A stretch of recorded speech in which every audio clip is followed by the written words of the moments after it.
Maté a más de 20 mujeres, y puedo decirte dónde enterré a cada una. La frase cayó como un balde de agua helada en la sala de interrogatorios. No había titubeos ni intentos de negar, era una confesión directa, pronunciada con calma por un hombre común de Ecatepec llamado Juan Carlos Hernández. Junto a él estaba Patricia Martínez, su pareja, que lo miraba en silencio, sin mostrar sorpresa. Así comenzaba a destaparse uno de los casos más aterradores en la historia reciente de México, la historia de los que la prensa bautizó como los monstruos de Ecatepec. Ecatepec de Morelos, en el Estado de México, ya era tristemente conocido por ser uno de los municipios con mayor índice de feminicidios en el país. Desapariciones constantes, denuncias ignoradas, familias buscando a sus hijas con carteles en las calles. El dolor era parte de la vida diaria. Sin embargo, lo que se revelaría en octubre de 2018 superó cualquier estadística, mostró hasta qué punto la impunidad podía abrir espacio para que el horror viviera puerta con la normalidad. La investigación que los llevó hasta Juan Carlos y Patricia comenzó con el seguimiento de un caso de desaparición reciente. Las sospechas se concentraron en un domicilio de la colonia Jardines de Morelos. Cuando la policía interceptó a la pareja y revisó sus pertenencias, lo que encontraron confirmó las peores sospechas: restos humanos. De inmediato fueron detenidos, y en los primeros interrogatorios, Juan Carlos se soltó a hablar. Lo hizo con la tranquilidad de quien cuenta una rutina cotidiana.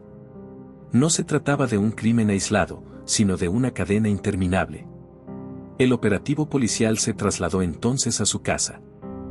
Lo que hallaron allí quedó grabado en la memoria de todos los peritos que participaron: cubetas llenas de cemento con fragmentos óseos, bolsas negras con restos en descomposición, congeladores con partes humanas envueltas, ropa femenina y credenciales de elector de mujeres reportadas como desaparecidas. Cada rincón de la vivienda era una pieza de un rompecabezas macabro. Los vecinos no podían creerlo. Patricia era vista como una mujer dedicada a sus ventas en el tianguis, alguien común. Juan Carlos, aunque reservado, parecía inofensivo. Eran una pareja como cualquiera, declaró una vecina a los medios, incapaz de ocultar su conmoción. Nadie imaginaba que en esa misma casa, detrás de esas paredes delgadas, se escondía un cementerio clandestino. Cursor blanco con forma de mano hacia la derecha. Amigos, si este caso ya los está dejando en shock, no olviden suscribirse al canal, dejar su like y activar la campana. Eso nos ayuda a seguir compartiendo historias reales que nunca deben ser olvidadas. Tras la detención, la prensa mexicana estalló. Titulares rojos, programas especiales, noticieros de madrugada. Muy pronto los bautizaron como los monstruos de Ecatepec, y el nombre se volvió sinónimo de miedo. Pero más allá del apodo, lo que impactaba era la certeza de que durante años habían vivido entre la gente sin despertar sospechas, ocultando la evidencia de sus crímenes en plena vista. El país entero quedó paralizado por una pregunta: ¿cómo fue posible que una pareja común, con hijos, con vida aparentemente normal, hubiera asesinado a tantas mujeres sin que nadie lo detuviera antes? Las familias de desaparecidas, que llevaban años denunciando la indiferencia de las autoridades, vieron en este caso la confirmación más dolorosa de sus sospechas, que detrás de cada expediente ignorado podía esconderse una tragedia de proporciones inimaginables. Así comenzaba la historia de Juan Carlos Hernández y Patricia Martínez, una pareja que convirtió el amor en complicidad criminal y que mostró a México la cara más oscura de la violencia contra las mujeres. Un relato de horror que apenas empezaba a salir a la luz. Juan Carlos Hernández había nacido en Ecatepec en 1985. Su infancia no estuvo marcada por la ternura ni por la estabilidad. Creció en un ambiente familiar conflictivo, con padres ausentes y una adolescencia plagada de abandono escolar y trabajos eventuales. Quienes lo conocieron de joven lo describían como un chico extraño, reservado, incapaz de mantener amistades duraderas. Tenía una obsesión con el control y un resentimiento profundo hacia las mujeres, producto, según se supo después, de una madre dominante y de relaciones fallidas que alimentaron su misoginia. No destacó en la escuela. Abandonó sus estudios en secundaria y comenzó a sobrevivir con oficios menores: ayudante de mecánico, cargador en tianguis, vigilante eventual. A menudo lo despedían por problemas de carácter o por robos pequeños. Desde muy joven mostró actitudes violentas, pero en un barrio acostumbrado a la dureza, esos comportamientos se diluían como parte del paisaje cotidiano. Por su parte, Patricia Martínez nació en una familia igualmente humilde. Creció en la misma zona de Ecatepec, rodeada de carencias y con pocas oportunidades de superación. Era conocida como una mujer callada, dedicada a cuidar a sus hijos y a vender ropa usada en tianguis locales. Nunca despertó sospechas ni fue vista como peligrosa. Para los vecinos, Patricia era una mujer común que lidiaba con la vida como cualquiera en su colonia. El encuentro entre Juan Carlos y Patricia cambió sus destinos. Se conocieron en el tianguis, donde él la cortejaba con insistencia.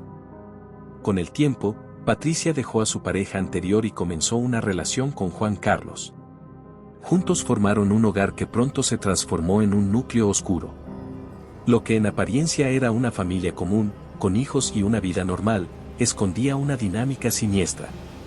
Los psicólogos que estudiaron el caso después aseguraron que la relación entre ambos funcionaba como un círculo de refuerzo.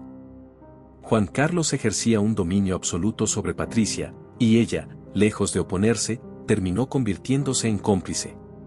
Para algunos especialistas, Patricia actuaba bajo un sometimiento psicológico, para otros, encontraba en la violencia de su pareja una forma de poder que nunca había tenido en su vida.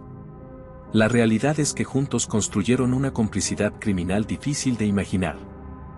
Cursor blanco con forma de mano hacia la derecha. Amigos, si les sorprende cómo incluso una relación aparentemente común puede convertirse en un pacto mortal, recuerden suscribirse al canal, dejar su like y activar la campana. Así seguimos trayendo más historias que revelan lo más oscuro de la naturaleza humana. En entrevistas posteriores, Juan Carlos describió a Patricia no como víctima, sino como aliada. Contaba cómo ella participaba activamente en atraer a las mujeres, convenciéndolas de entrar a su casa con promesas de ropa barata, empleo o favores pequeños. Una vez dentro, la dinámica de la pareja se volvía letal, él ejercía la violencia y ella colaboraba en ocultar las huellas. El trasfondo de ambos mostraba un patrón común: pobreza, violencia cotidiana, falta de oportunidades y un entorno donde la impunidad era regla. Sin embargo, nada de eso justifica lo que hicieron. Lo perturbador es que, unidos, se potenciaron. La sumisión de Patricia y el sadismo de Juan Carlos se mezclaron para crear una maquinaria de muerte que se mantuvo activa durante años. Para la sociedad mexicana, la biografía de los monstruos de Ecatepec reveló una verdad incómoda: el monstruo no siempre nace en el aislamiento, sino que puede formarse en la vida cotidiana, en barrios donde nadie mira demasiado, donde la violencia es invisible porque se ha vuelto costumbre. La relación de Juan Carlos y Patricia no fue una historia de amor. Fue un pacto siniestro que convirtió a una pareja común en una de las duplas criminales más temidas en la historia de México. Los investigadores que revisaron el caso concluyeron que la cadena de crímenes cometidos por Juan Carlos Hernández y Patricia Martínez no comenzó en 2018. Al contrario, había señales de que la pareja llevaba años operando en silencio. Los testimonios de vecinos, las declaraciones de familiares de víctimas y los objetos encontrados en su domicilio apuntaban a un patrón sostenido que se había mantenido oculto durante casi una década. Los primeros crímenes siguieron un método sencillo pero efectivo. Juan Carlos se acercaba a mujeres en situación vulnerable, jóvenes con problemas económicos, madres solteras, mujeres que vendían en el tianguis o que trabajaban en casas cercanas. Con ayuda de Patricia, que generaba confianza al presentarse como otra mujer como ellas, lograban convencer a las víctimas de entrar a su casa con distintas excusas: ropa barata, un empleo temporal, favores de dinero. La presencia de Patricia resultaba clave para desactivar sospechas. Una vez dentro de la vivienda, la trampa se cerraba. Juan Carlos ejercía violencia brutal mientras Patricia observaba o ayudaba a retener a la víctima. Luego venía la parte más siniestra: el ocultamiento. La casa de los monstruos de Ecatepec no era un hogar común, era un espacio adaptado para esconder evidencias. Había cubetas con cemento donde enterraban fragmentos, bolsas negras guardadas en rincones, congeladores con restos humanos. Cada habitación tenía huellas de un crimen distinto. Lo inquietante es que, durante años, estas desapariciones no levantaron sospechas oficiales. Ecatepec ya figuraba entre los municipios con más feminicidios del país, por lo que cada caso era tratado como un número más en las estadísticas. Las familias que denunciaban se encontraban con indiferencia burocrática, seguramente se fue con su pareja, quizás se fue a trabajar a otra ciudad, eran frases repetidas en ministerios públicos. Esa negligencia permitió que la pareja siguiera actuando sin temor. Los registros judiciales indican que las desapariciones comenzaron a notarse alrededor de 2012. Varias mujeres fueron vistas por última vez en la misma colonia Jardines de Morelos. Testigos recordaban haberlas visto hablando con Patricia o entrando a la casa de la pareja. En ese momento, nadie conectaba los puntos. La ausencia de protocolos de búsqueda inmediatos hizo que las pistas se enfriaran en cuestión de días. En el domicilio, además de restos, se encontraron libretas con nombres y detalles de varias mujeres. Aunque muchas de las anotaciones eran crípticas, algunas incluían descripciones físicas y fechas. Ese registro macabro mostró que Juan Carlos tenía la necesidad de documentar sus crímenes, como si quisiera dejar constancia de su obra. Para los criminólogos, ese hábito es una señal de compulsión, un intento de revivir el poder que sentía en cada ataque.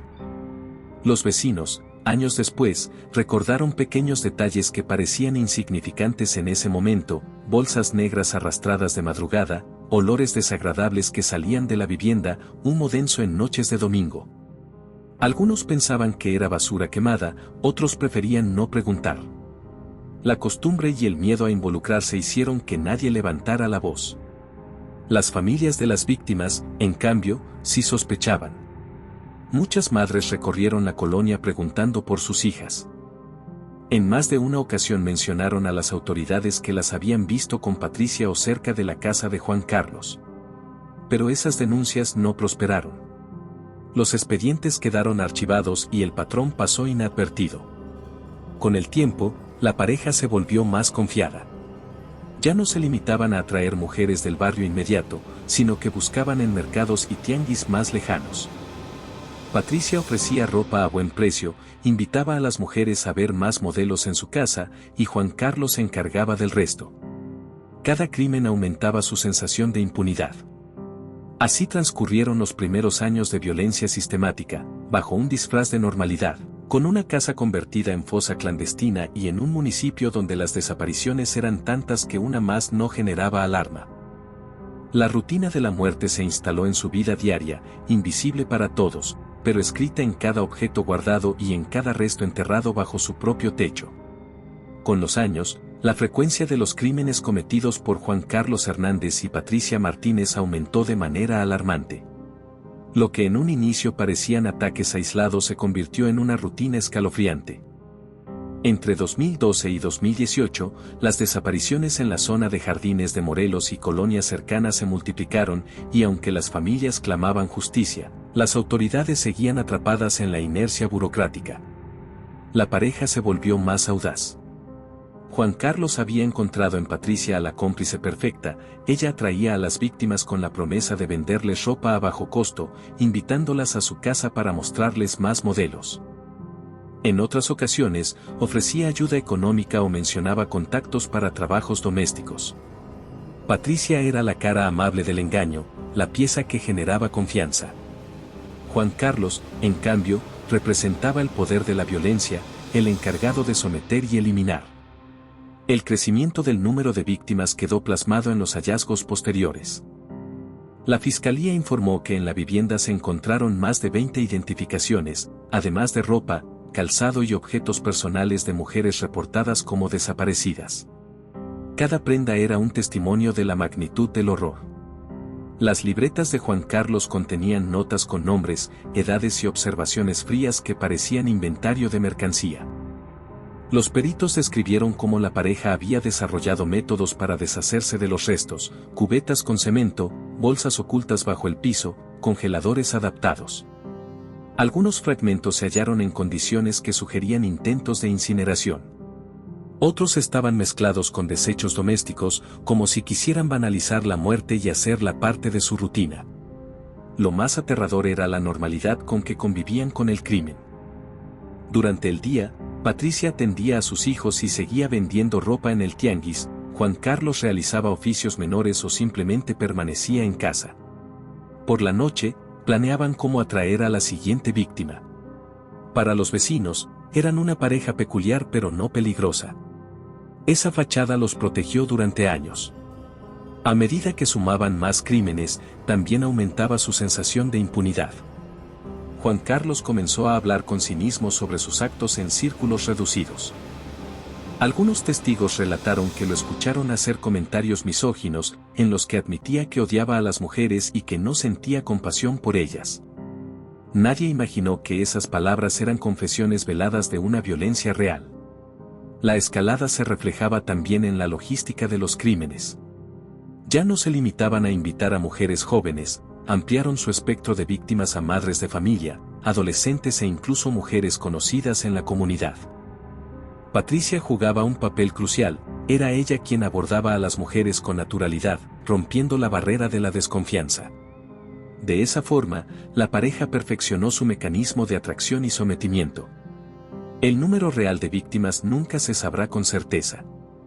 Durante los interrogatorios, Juan Carlos admitió haber asesinado a más de 20 mujeres, aunque los indicios apuntan a que pudieron ser más. La fiscalía confirmó al menos 10 casos directamente vinculados a la pareja, pero los objetos encontrados en la casa sugerían un número mucho mayor. La comunidad de Ecatepec vivía bajo un ambiente enrarecido. Los rumores sobre mujeres desaparecidas circulaban en las colonias, pero como en tantos otros lugares de México, la costumbre y el miedo mantenían a la mayoría en silencio. El horror estaba presente en el día a día, aunque nadie lo nombrara. El incremento de desapariciones, sumado a la pasividad de las autoridades, fue lo que finalmente permitió que Juan Carlos y Patricia extendieran su violencia durante años. Cada crimen reforzaba la dinámica de poder dentro de la pareja. Lo que los unía ya no era el afecto ni la convivencia, sino la complicidad en la violencia. La escalada de crímenes de los monstruos de Ecatepec mostró un patrón escalofriante, la muerte se volvió parte de su vida doméstica. Comer, dormir, cuidar a sus hijos y matar eran actividades que coexistían en un mismo espacio, bajo un mismo techo. La línea entre la cotidianidad y el horror desapareció. Mientras Juan Carlos Hernández y Patricia Martínez seguían con su vida aparentemente normal, en Ecatepec el dolor y la rabia de cientos de familias iban en aumento. Cada semana aparecían nuevos carteles pegados en postes y paredes, fotografías de mujeres desaparecidas, con teléfonos de contacto y súplicas desesperadas de sus familiares. El municipio se había convertido en un epicentro del feminicidio en México, con cifras alarmantes que lo colocaban entre los más peligrosos para las mujeres. La presión social crecía, pero las autoridades seguían atrapadas en un patrón de negligencia. Las desapariciones eran tratadas como ausencias voluntarias durante las primeras 72 horas, lo que retrasaba cualquier búsqueda efectiva. Los ministerios públicos acumulaban expedientes sin conexión y la falta de coordinación entre corporaciones de seguridad permitía que los patrones quedaran invisibles. Esta desidia fue la que abrió espacio para que la pareja continuara asesinando durante años. Algunas madres denunciaron directamente a Patricia y Juan Carlos antes de 2018. Relataron que sus hijas habían sido vistas por última vez con la mujer que vendía ropa en el tianguis, que las acompañó a ver mercancía en su casa y nunca más regresaron. Sin embargo, esas denuncias fueron ignoradas o clasificadas como rumores. La voz de las familias no fue escuchada. Colectivos feministas comenzaron a organizarse en Ecatepec y en todo el Estado de México. Marchas con velas, protestas frente a la fiscalía, pintas en paredes con los nombres de las desaparecidas. El grito de "ni una más" se escuchaba cada vez con más fuerza. En esas movilizaciones, algunas madres advertían que había un patrón claro, pero nadie en las instituciones parecía interesado en seguir esa pista. Los errores institucionales también se reflejaron en la falta de protección a mujeres en situación vulnerable. Ecatepec tenía colonias enteras sin alumbrado público, con transporte inseguro y altos índices de violencia. Las jóvenes que salían de madrugada a trabajar o que caminaban de noche por calles oscuras se convertían en blancos fáciles. Y en medio de ese ambiente de riesgo, Juan Carlos y Patricia operaban sin levantar sospechas. La prensa local comenzó a reportar con mayor frecuencia los feminicidios y desapariciones en la zona.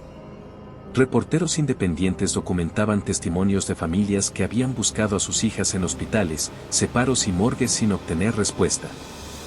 Sin embargo, la cobertura nacional tardó en llegar. México entero escuchaba de los feminicidios de Juárez, pero poco se hablaba de Ecatepec, donde la situación era igual de alarmante. En la colonia Jardines de Morelos, los vecinos empezaron a notar más ausencias.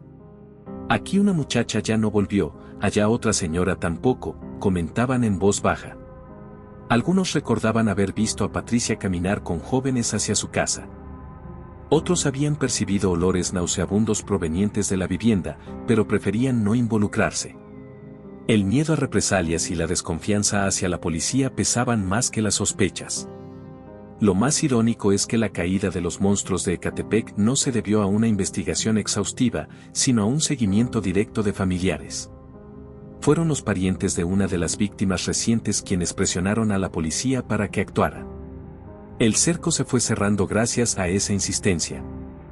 El 4 de octubre de 2018, tras semanas de presión social y pistas cada vez más claras, se llevó a cabo un operativo en el que Juan Carlos y Patricia fueron detenidos. La captura se produjo casi por casualidad, pero detrás había años de omisiones y de dolor acumulado. Lo que parecía ser una detención rutinaria pronto revelaría la magnitud del horror que la pareja había escondido en su hogar. El 4 de octubre de 2018, tras la detención de Juan Carlos Hernández y Patricia Martínez, la policía se dirigió a su domicilio en la colonia Jardines de Morelos. Lo que parecía un procedimiento de rutina se convirtió en una escena que ningún agente ni perito olvidaría jamás.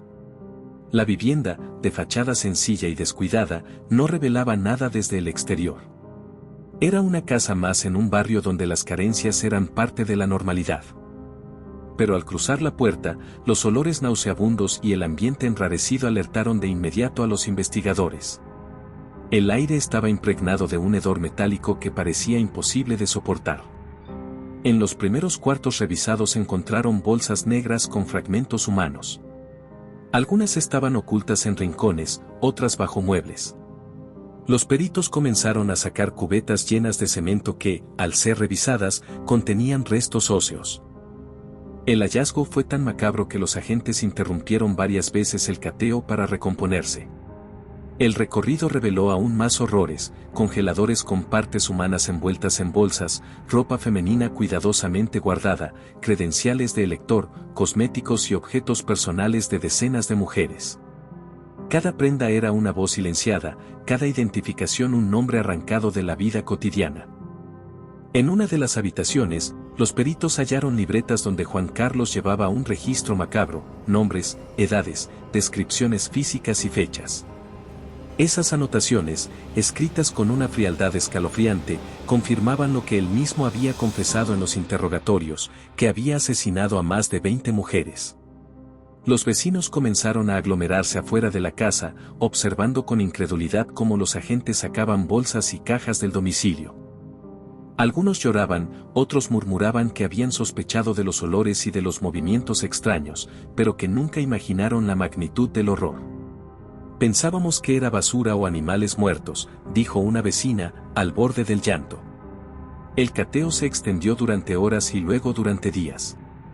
Cada jornada revelaba nuevos restos, nuevas pruebas, nuevos indicios de una violencia sistemática.